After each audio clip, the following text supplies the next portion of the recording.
Hi, I'm Neil Manthorpe, one half of South Africa on 99.94 show with Lungani Zama. We're covering the Rainbow Nation as it undergoes its biggest transition since readmission. Not the only country which is undergoing a transition in the way that they play their cricket. We cover every part of the South African game on 99.94, and you can hear us several times a week wherever you find your podcasts or indeed on YouTube.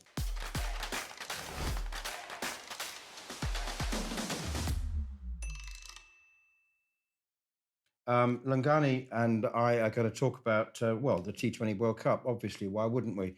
It's it's imminent. There is, of course, the first stage in order to compete to get into the Super 12.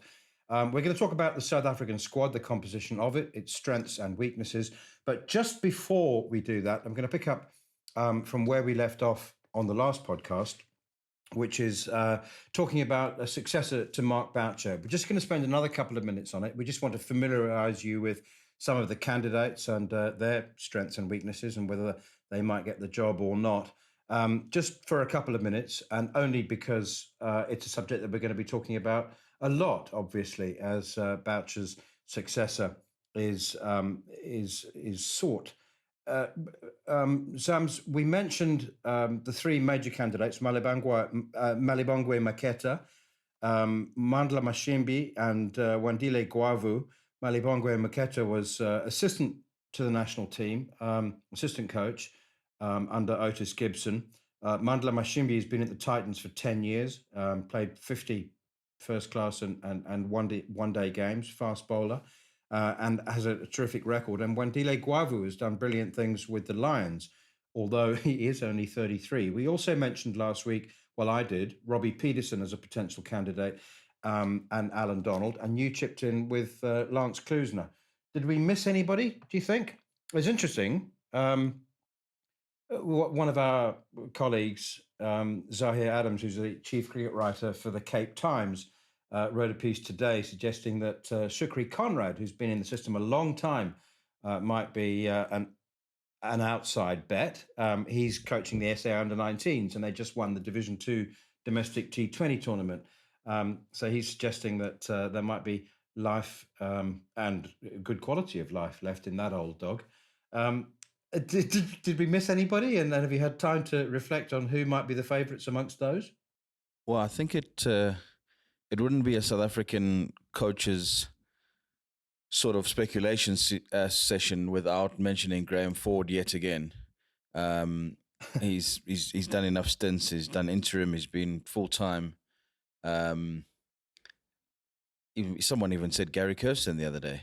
But these are very unlikely. But I don't think we've missed anyone in terms of what's out there and what's available right now. If they stay local, as it looks likely they will, those are probably the prime candidates. It's interesting you mentioned Gary Kirsten because his situation has changed significantly. You remember when he was national coach, he wanted, understandably, to spend time with his young family. It's 10 years on now. His family's not so young. And I strongly suspect that he would be far more interested than he was 10 years ago. Yeah, I spent quite a bit of time with Gary a couple of years ago doing a documentary about the work he was doing in Khayelitsha. And just in conversation, he didn't rule it out making a return to international coaching then. So, I think it's also getting to the point where more and more teams are going to start looking at the possibility of compartmentalizing the head coach role and having people just for test cricket. And South Africa's playing so little test cricket. It might even be worth having a part-time test coach and a white ball coach who's going to be a lot more prolific. You got to move with the times, and the fact that South Africa are going to play so little test cricket kind of informs you where the priority is going to be over the next few years. That's also been mentioned, hasn't it? Dividing the roles. And I don't know whether this is 100% certain, but Enoch Nkwe, who's the director of cricket, has been quoted secondhand as saying that he favours dividing the roles. And it sounds awful to say a part-time test match coach, but that's what it would be. I mean, the guy wouldn't have work for 6 or 7 or 8 months at a time. Yeah, you'd have to find a way to justify the salary that you pay him. I mean, there's not a lot of red ball cricket that's going to be happening in South Africa or outside South Africa involving South Africa. So, but it's getting to that. I mean, you need your specialist white ball coaches to be a lot more visible, because the fixture list informs us that there's going to be a handful of test matches over the next few years to look forward to. Do you know what? As much preparation as we do for these shows, we have to think on our feet as well. And it suddenly occurred to me that actually, if you frame it, the test match job in that way, as a consultant, as a part-time consultant, and obviously he would, you don't just move in and join up with the test squad 3 days before. Obviously, there's a lot of work to be done 3 days before a 2-match series.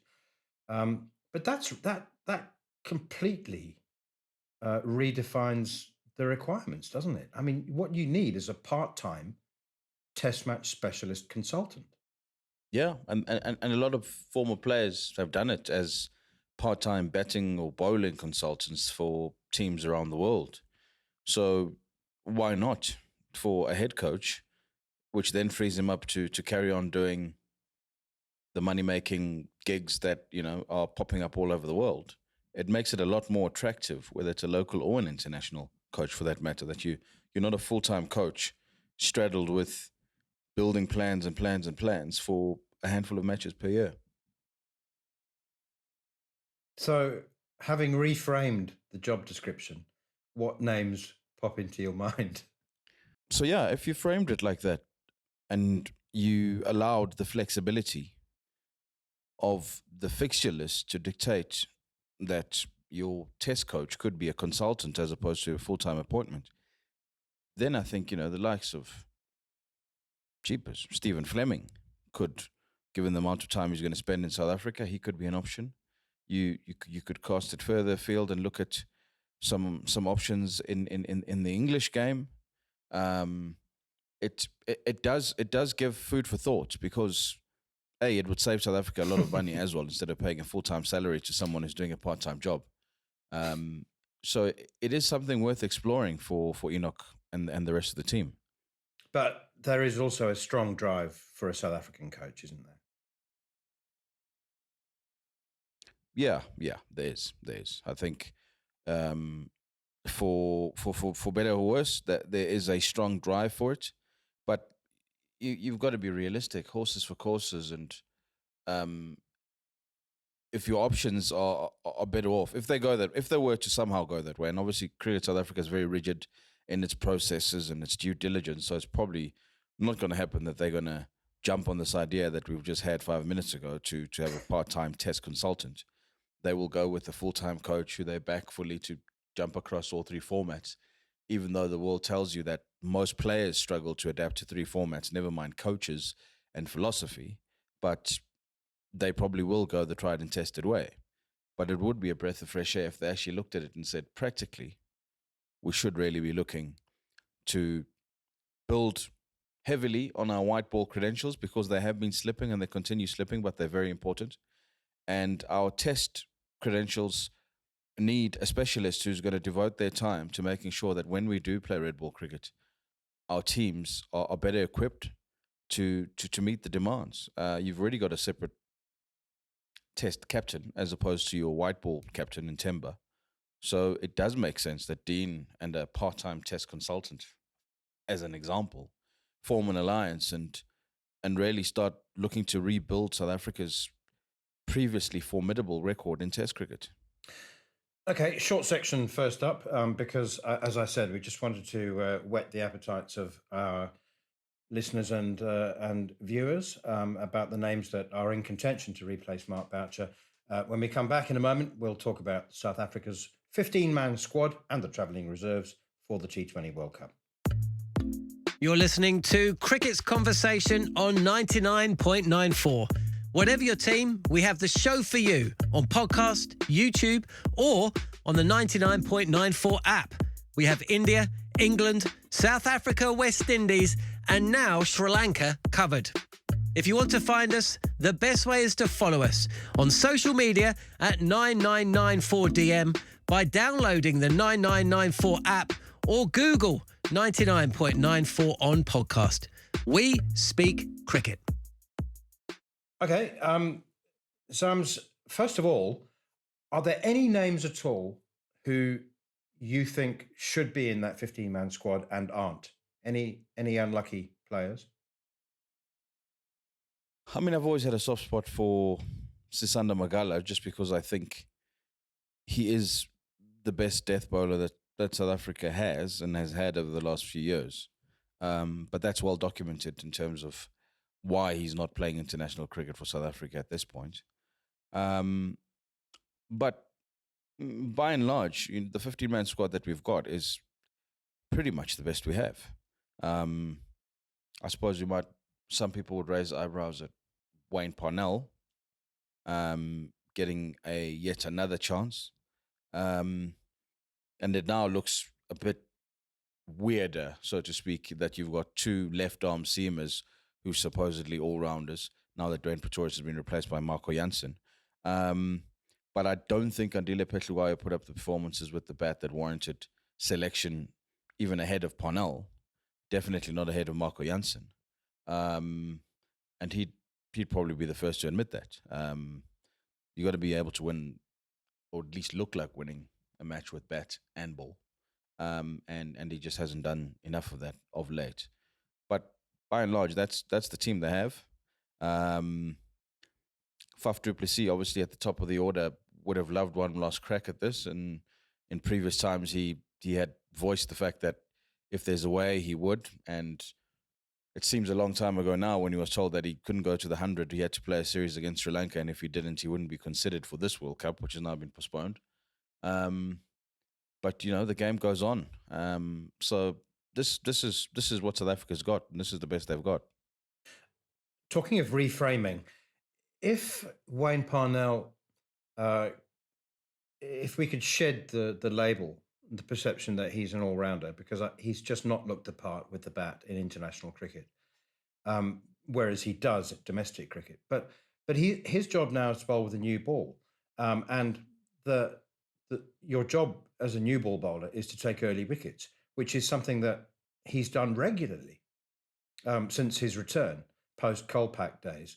So if he was seen as, well, he's not though, is he? I mean, he's not seen as a bowler, a new ball bowler. He's still labouring under the the label of being an all-rounder, and that, it seems, he is not at international level. But he's doing a good job with the new ball.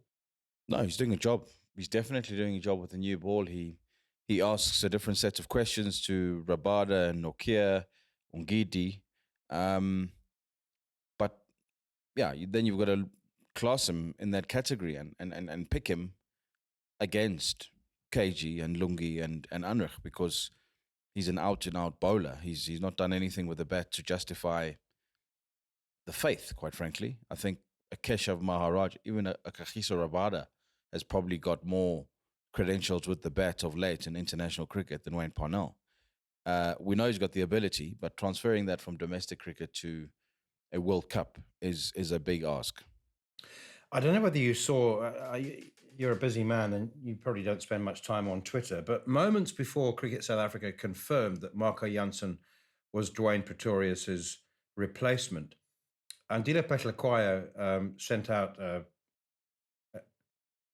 cryptic tweet without words, just a couple of symbols, one of which was the scales of justice. And it looked like the tweet was hoping for justice. And then when Jansen was confirmed as promoted from the travelling reserves to the main squad, he deleted the tweet. So I have to say, a large part of me, given his record, given his experience, given how much time has been invested in him, I can understand why he might feel a bit hard done by. Marco Janssen's played one T20 international. Yeah.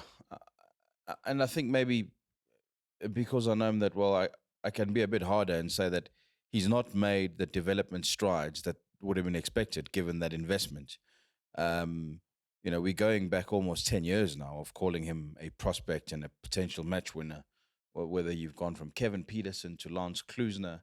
All sorts of coaches have said that he's got every skill set to go and win matches for South Africa with bat and ball. And the ball has definitely kept there and thereabouts. He did lose a lot of confidence with the bat, and he's never really recovered it. And I think when you start landing your punches on social media as opposed to out in the middle, you've got to question your priorities. The best way to answer these things is to play cricket and win cricket matches. There's a whole new season starting domestically. He wasn't picked for the SA20 for reasons that we know. There's a time to look at himself in the mirror and say, I'm missing out on the prime of my career because I'm not putting up the numbers. I'm not playing an SA20. I've never been to an IPL. I'm now not going to World Cup squads, which I used to take for granted. What do I need to change? And you can either change it and make sure the last few years of your career are lucrative and you rinse out the last bit of talent, because he is talented. But when you start becoming a social media crusader, you run the risk of taking your eye seriously off the ball and start being labelled as a problem child. And he's not. He's a good kid from tough circumstances, but his numbers at the moment don't justify him going to the World Cup squad ahead of a Marco Jansen. Yes, Marco Jansen is inexperienced. We had this debate about the test squad and him being left out because others in Manchester were supposedly more experienced.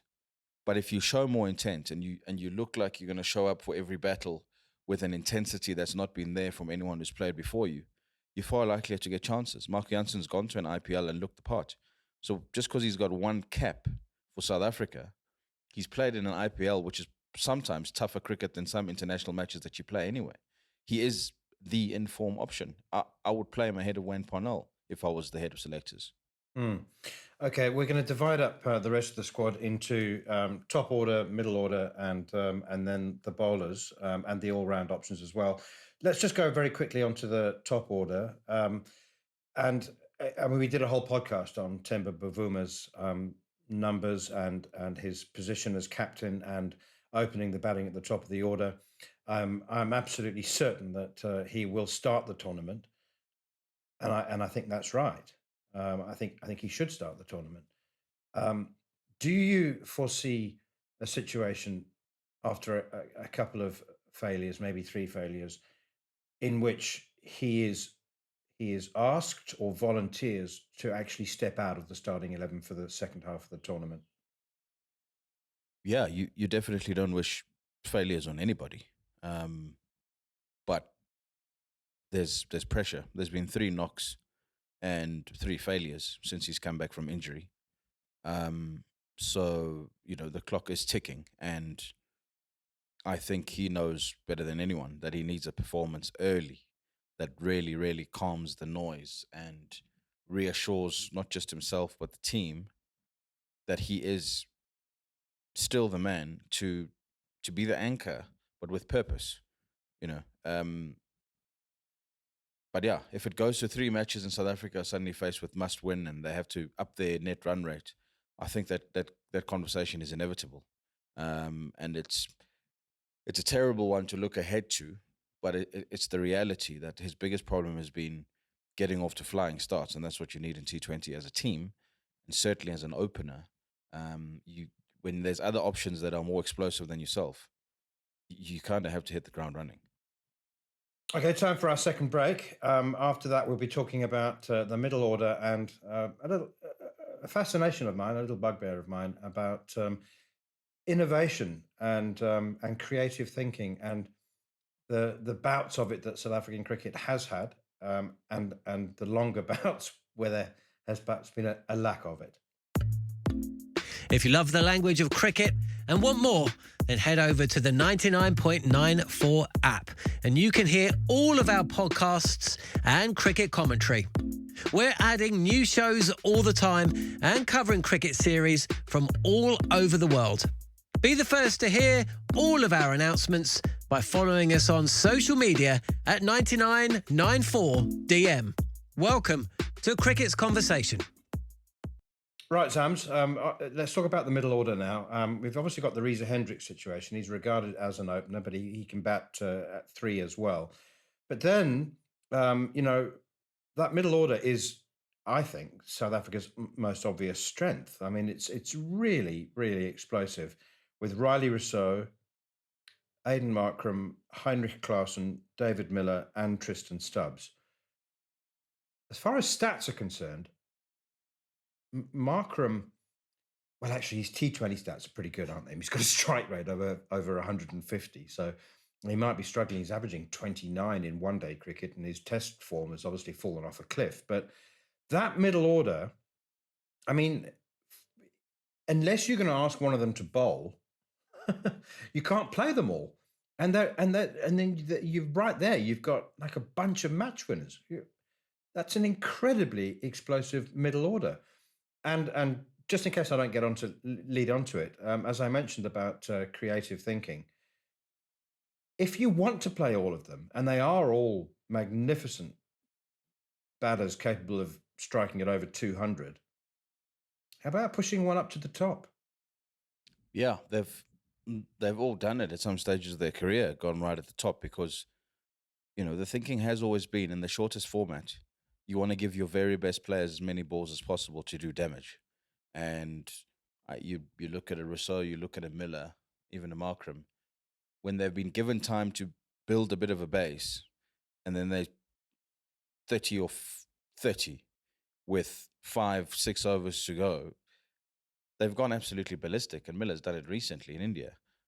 It's definitely a thought, because there's just so much power there. But when you gobble up balls up front and then you come in and you have to sort of just go at 12 or 14 and over, or try to at least, it's very hard. The Formula One cars are the fastest in the world, but they still have a warm-up lap themselves just to get the tires warm. Then you just fly out. It's a similar thing in T20 cricket. You kind of got to have a look and get the pace, because once you're set, like you say, that middle order for South Africa can win them games, can win them a tournament even. Rousseau's done it by himself. Miller's done it by himself. Markram showed glimpses at the last World Cup. He's majestic in full flight. So, and Reza Hendricks has come off the year of his life in international cricket. So it's there. The form is there. You've just got to give it to them. And Tristan Stubbs obviously has a fearlessness of youth and going around the world and just playing with freedom. It's a dangerous, dangerous middle order. Okay, on to the bowlers, and let's start with the spinners. There's a perception that South Africa, all the teams, won't necessarily need two spinners in Australia, but South Africa are playing 2 games at Sydney. We'll talk about that in the next podcast. So perhaps they can play 2 spinners there. It's obviously a famous spin-friendly venue.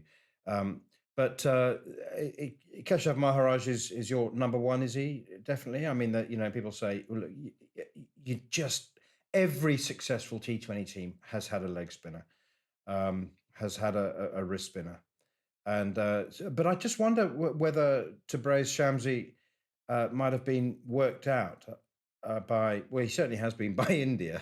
I think they've been able to pick him for a long time. But where do you stand on Maharaj against Shamsi?